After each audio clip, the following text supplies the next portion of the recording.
ভাবো তো 7 জন সাধারণ ছেলে যাদের কেউ ধনী পরিবার থেকে আসেনি, যাদের স্বপ্নকে অনেকে হেসে উড়িয়ে দিয়েছিল, কিন্তু আজ তারাই পুরো পৃথিবী কাঁপাচ্ছে। হ্যাঁ, আজকে আমি বলতে যাচ্ছি বিটিএস এর কথা। বিটিএস একটা নাম না, এটা একটা ইতিহাস, একটা অনুভূতি, একটা আবেগের জায়গা। আজকের ভিডিওতে আমরা জানবো কিভাবে তারা শুরু থেকে উঠে আসছিল, বিটিএস এর শুরুটা কেমন ছিল, কিভাবে তারা শূন্য থেকে উঠে এসে আজ বিশ্বের কাছে সবচেয়ে বড় মিউজিক গ্রুপ হিসেবে পরিচিত লাভ করে। আজকের এই ভিডিওটা যদি তুমি শেষ পর্যন্ত দেখো তাহলে তুমি বিটিএস কে নতুন করে জানতে শুরু করবে। 2010 দক্ষিণ কোরিয়ার একটা ছোট কোম্পানি যেটার নাম ছিল বিগ হাইট এন্টারটেইনমেন্ট, যেটা কিনা বর্তমানে হাইব নামে পরিচিত।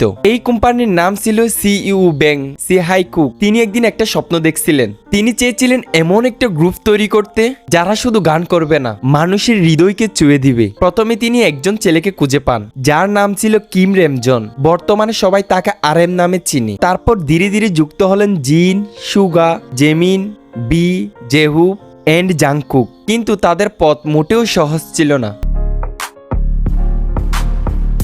তারা ছোট ডরমে থাকতো, কখনো কখনো তাদের খাওয়ার জন্য টাকাও থাকতো না।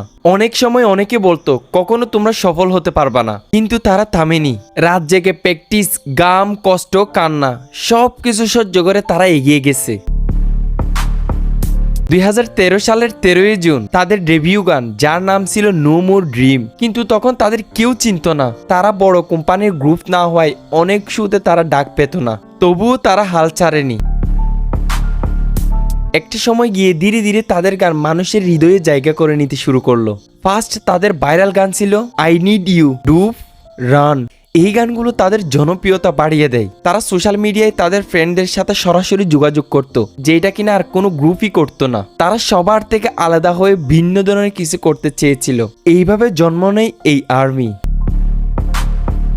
বিটিএস শুধু গান করেনি, তারা মানুষের কষ্ট, ডিপ্রেশন, টেনশন সব কিছু নিয়ে কথা বলছে।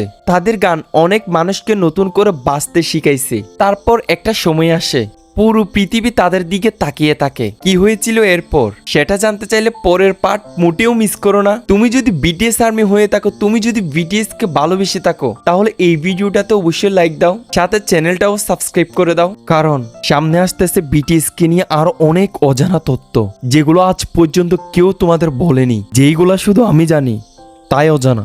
Thank you everyone. ওকে, চলো দেখা হচ্ছে পরের ভিডিওতে। সে পর্যন্ত সুস্থ থাকবে, ভালো থাকবে। সাবস্ক্রাইব কর নাইলে বিয়ে হবে না রে।